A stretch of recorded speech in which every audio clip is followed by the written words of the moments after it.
suis née en Israël et je vis en France. Je ne suis pas pratiquante et pourtant, l'identité juive me colle à la peau.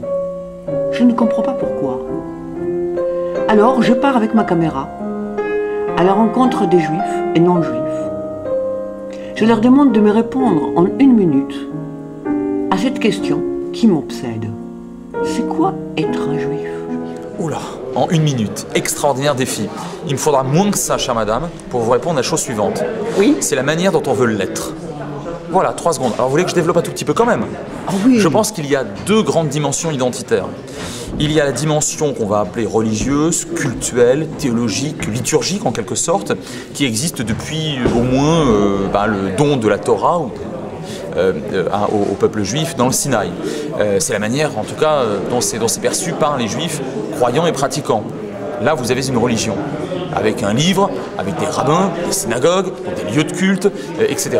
Et puis, il y a la dimension populaire et nationale, autrement dit le peuple juif. Et là, vous avez une sorte de superposition.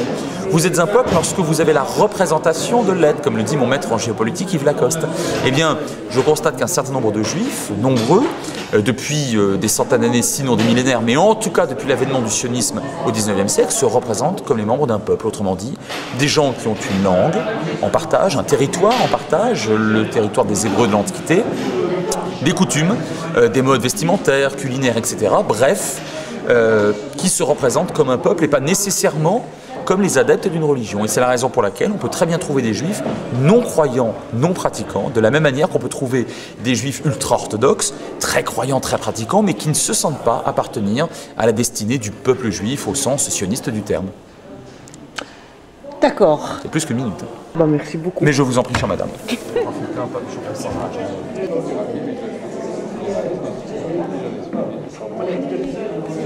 Bonne lecture.